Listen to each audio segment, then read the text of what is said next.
Bom, nesse vídeo eu vou falar sobre algo, um sentimento que você conhece muito bem. Afinal, antes mesmo de você compreender os fenômenos do mundo, você já o sentia.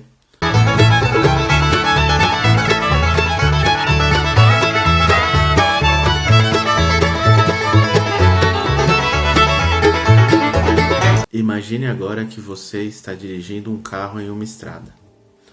Você é uma pessoa habilitada, e eu não me refiro a um papel estatal, eu digo que você tem a habilidade de dirigir. Você conhece a direção desse veículo muito bem, você conhece essa estrada muito bem. E você está lá, seguro, com suas certezas, dirigindo o seu veículo. Quando de repente começa a chover. No começo a chuva é bem fraquinha, não altera tanto a sua percepção, mas já te deixa em alerta. Em um segundo momento, essa chuva se torna tão espessa que você sente medo. E esse medo, ele altera a forma com que você está dirigindo o seu veículo. Então, as gotículas de chuva atrapalham a visão do para-brisa, ele começa a embaçar. A aderência do pneu, sabe-se que fica menor ao asfalto. Você conhece a estrada, você conhece o carro e você sabe que na chuva as reações são um pouco diferentes. Você passa a dirigir com mais cautela. Certo? Esse medo, ele te induziu a um comportamento. E este comportamento, como você já conhece todo o cenário, todos os equipamentos, tudo que está envolvido nesse contexto, esse comportamento foi de prudência.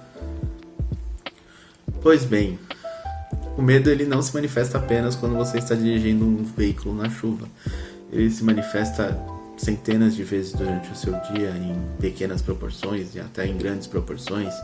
Quando você está caminhando na rua e vê uma pessoa que você desconfia da postura, vindo no contrafluxo, você inevitavelmente vai atravessar a rua por medo, você vai buscar um abrigo por medo.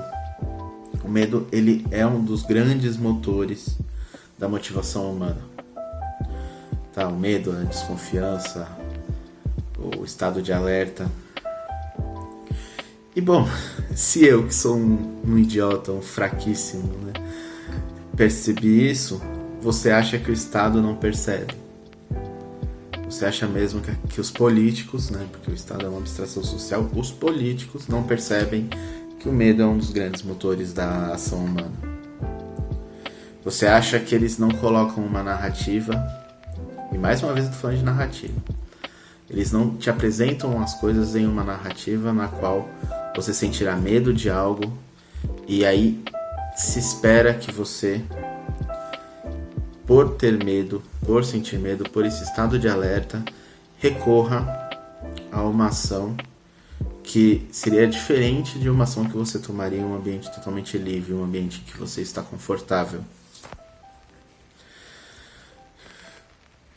Pois bem, como eu falei no meu vídeo sobre a dialética marxista, desde Marx, na verdade desde o iluminismo, mas isso teve o seu pico em Marx e depois em Nietzsche e tudo mais, a narrativa dominante é de que sempre que surge um problema, você deve apelar ao Estado pela solução.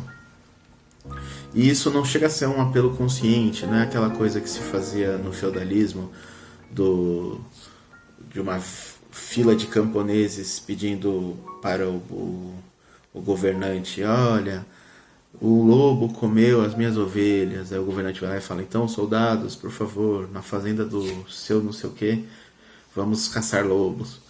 Não é esse pleito. Você vai recorrer ao Estado, ainda que inconscientemente.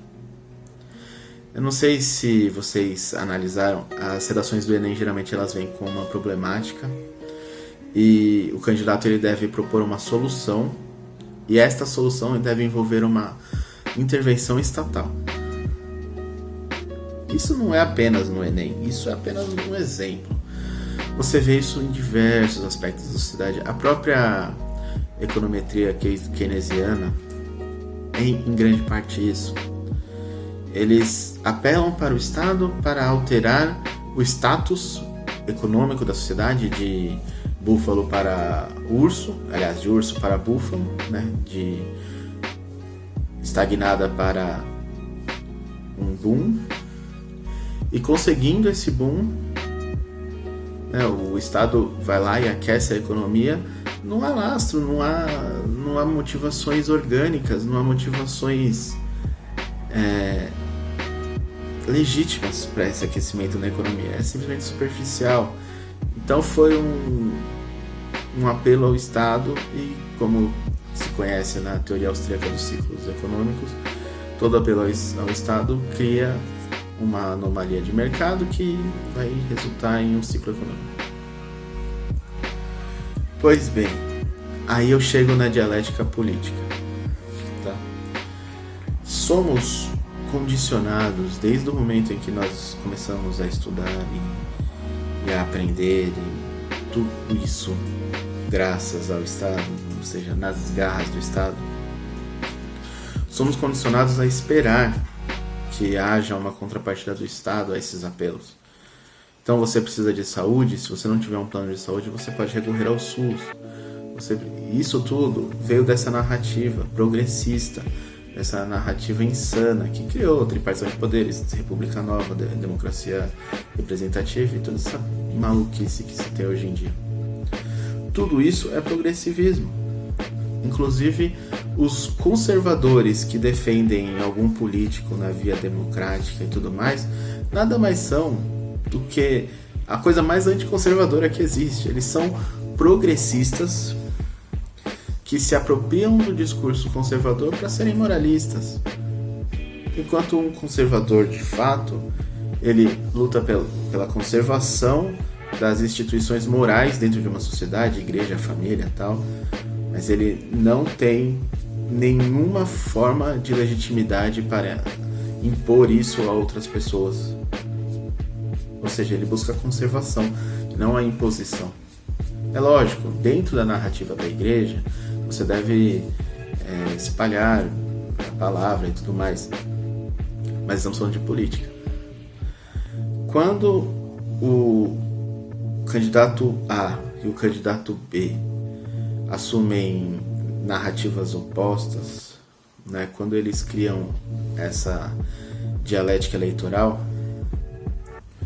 geralmente há um discurso de medo por trás disso. Não apenas os candidatos, mas a própria política, ela faz esse discurso do medo. Então é lógico, em ano eleitoral você vai ter um candidato que vai representar a volta da Venezuela e um candidato que diz algumas coisas referentes à liberdade ou ao conservadorismo ou ao liberalismo, e esses candidatos são diametralmente opostos dentro daquela narrativa eleitoral.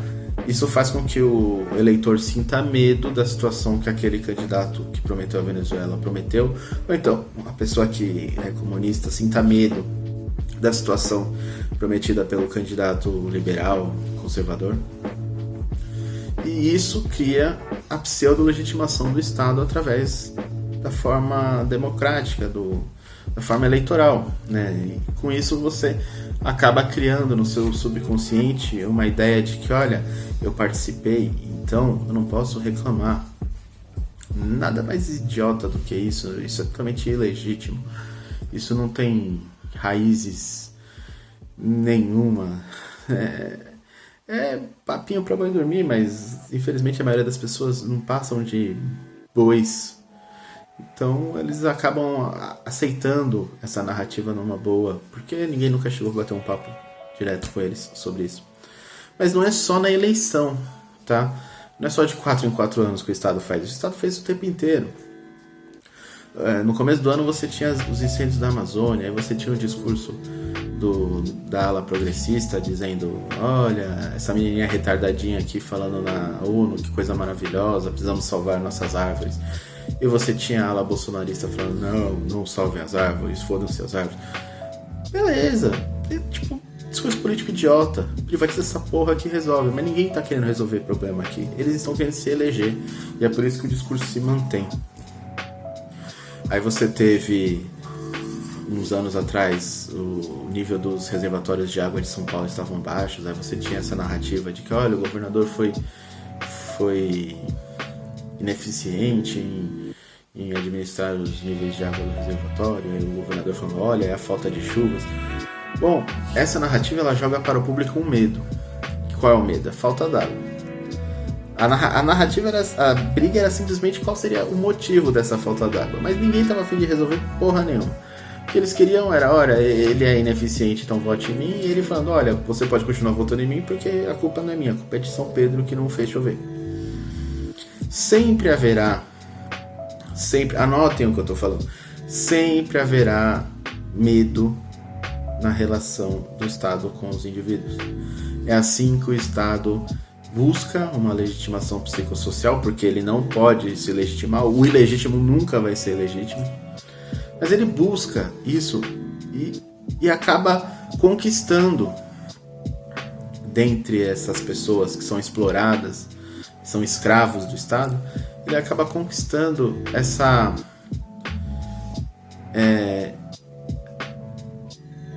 não é legitimação, mas essa confirmação de, porra, eu não concordo com isso, mas pensando bem, se acabar a água vai ser uma merda, então eu acho que o problema é São Pedro mesmo. Então, pô, eu acho que o problema é esse governador que é um bosta mesmo. Com isso, as pessoas acabam aceitando cada vez mais o Estado, porque quanto mais medo você tiver, quanto mais chuva no para-brisa, quanto mais água na pista, mais você vai estar em alerta. Você não vai raciocinar direito, você não vai fazer planos. Essa é a dialética do medo. Essa é a retórica do Estado. Ele se perpetua nesse sentimento. Então, toda vez que você sente medo, tenta ir além do óbvio. Toda vez que o Jornal Nacional ficar te apresentando uma dialética, dois pontos de vista controversos, e até tentando te induzir a apoiar um ou outro, tenta pensar além desses dois, porque há um mundo além desse discurso. Isso é mera narrativa. A realidade não está submissa às narrativas. A narrativa ela molda como que você vai interagir com o tecido social. Só que os fatos, a realidade é muito além disso. Então sentir medo é normal. Sentir medo de que os lockdowns acabem com a economia é normal. Porra, isso é uma puta vigarice. Dória, Witzel, Bolsonaro, eu queria vocês espremidos dentro de um moedor de carne pedindo desculpa enquanto eu aperto o botão e assisto vocês morrerem enquanto eu como um sorvete de flocos. Mas o fato é que além dessas narrativas, ninguém está tentando resolver problema nenhum. O lockdown já se mostrou ineficiente uma série de vezes. As medidas como a das máscaras, eles mesmos diziam que eram ineficientes, agora dizem que é eficiente.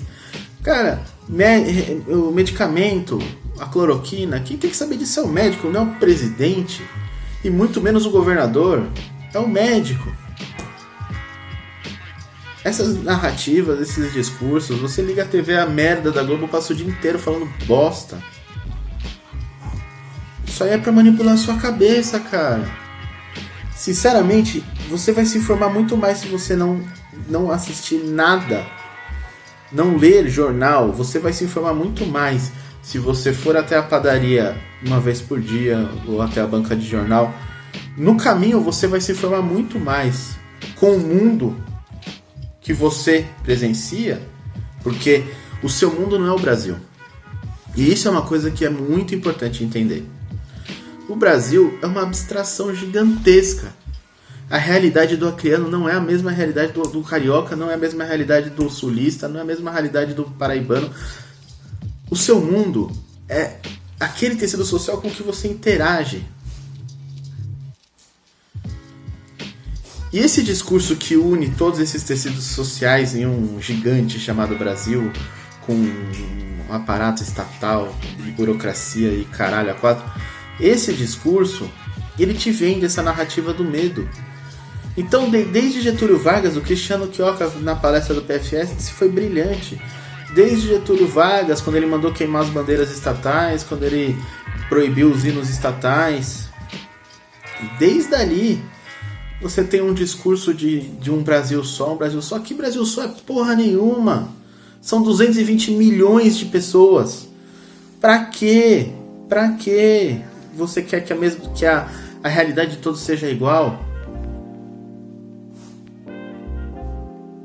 Você vai sentir medo.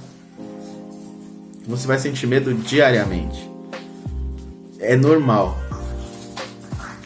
O problema é que essa narrativa que vende o Estado como solução é tóxica. Então, toda vez que você sente medo, você deve contestar a solução. E principalmente se a solução for partir do Estado. É lógico, eu não tô falando, cara, você foi assaltado, você não vai chamar a polícia? Chame a polícia, você não tem opção. Você vai chamar quem? O barman, o entregador de pizza e falar, olha, fui assaltado, corre atrás daquele bandido pra mim? Claro que não, eles não podem fazer isso. Nem que eles quisessem, eles podem fazer isso. O Estado toma pra si esse monopólio, você precisa da porra da polícia. Mas no que você tem opção, enquanto você pode escolher, não peça mais Estado. Não peça um Estado nem outro. Essa narrativa que passa no Jornal Nacional, essa narrativa... Isso aí é uma ode ao estatismo. Pura e simplesmente ode ao estatismo. O Estado é o medo do Estado. Tchau, tchau.